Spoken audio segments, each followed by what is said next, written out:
اهلا وسهلا بكم في وصفه جديده. انا هند فهمي.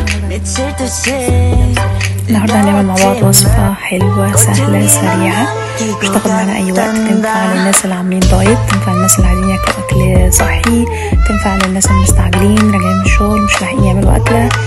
دي هتبقى اسرع اكله ممكن تاكلوها، في نفس الوقت مفيده ومفيهاش اي تتبيلات ولا هتاخد منك اي وقت خالص.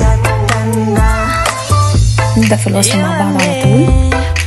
نجيب بطاطسايه وسط، هنبدا نقشرها ونقطعها. طبعا انتوا لو حابين تعملوا كميه اكبر من كده هنزود طبعا في البطاطس، ونزود طبعا في الصدور الفراخ نفسها.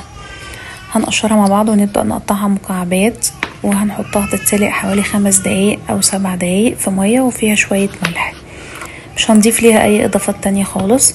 طبعا احنا لما بنجيب دايما بطاطس من الماش بوتيتوس من اي مطعم بنحس ان طعمها مختلف شويه كده عن طعم الماش بوتيتوس اللي احنا بنعملها في البيت، مع ان هي ما فيهاش اي اختراع، يعني دي بطاطس ومسلوقه ومهروسه. انا هقول لكم النهارده على تركايه كده هما بيعملوها بتخلي طعم البطاطس مختلف شويه عن البطاطس العاديه اللي احنا بنجيبها. هنسيبها تتسلق مع بعض ونحضر بقى تتبيله صدور الفراخ. هنجيب 6 صدور فراخ، انا هنا جايبه 3 شرايح. لو انتوا حابين تزودوا الكميه مفيش مشكله، هتبداوا تزودوا التتبيله بتاعتها. طبعا انا مقطعاها هنا زي تقطيعه مكعبات كده من النص فيها عشان ادخل فيها التتبيله، علشان ما تاخدش وقت كبيره معايا في ان انا اسيبها تتبل فتره كبيره. طبعا لو مستعجله هتتبليها بمنتهى السهوله، يعني هي كده متفرغه في التتبيله هتدخل جواها في كل حته. نبدا نديها رشه ملح، رشه فلفل اسمر، وهنجيب معانا حوالي معلقه دبس رمان صغيره ومعلقه عسل اسود صغيره. ممكن نستغنى عن حاجه من الاتنين، يعني يا اما عسل اسود يا اما دبس رمان لو مش متوفر عندنا، بس هو المكون دوت هو اللي بيخليها جوسي وطريه، وفي نفس الوقت بتديكي طعم الشوي اللي انت بتشوفيه بره او بتاكليه بره في المطاعم. هنديها بقى رشه ملح ورشه فلفل اسمر، رشه بابريكا، رشه سبايسي لو حابين، توم باودر، بصل باودر. ومكون بقى من المكونات اللي هتبقى مهمه جدا في التتبيله دي هو الزعتر. الزعتر بيخلي طعمها مختلف تماما، هو ده طعم الشوي اللي انا بكلمكم عنه اللي احنا بنشوفه دايما في المطاعم.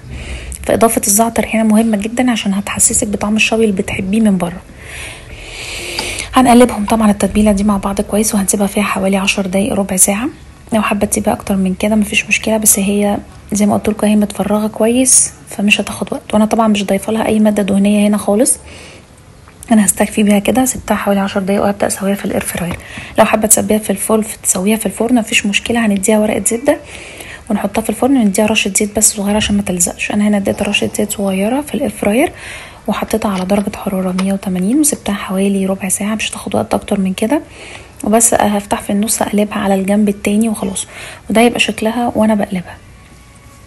زي ما قلت لكم هي وصفه سهله وسريعه قوي، يعني لو حد مستعجل جعان يقدر يعملها بمنتهى السهوله.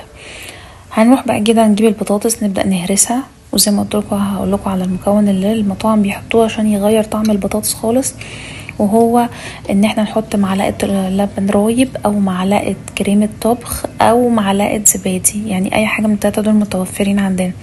انا هنا كان عندي كريمه طبخ فحطيت منها معلقه، هي اللي بتخليها بيوريه بالشكل اللي انتوا شايفينه كده، بتبقى ناعمه قوي معانا والطعم مختلف. مش هنحط بقى زبده ولا زيت ولا الكلام ده كله، هي رشه ملح ومعلقه بس من المكون دوت. اي حاجه من الثلاثه متوفره عندكم. ده يبقى شكلها النهائي بعد ما استوت صدور الفراخ.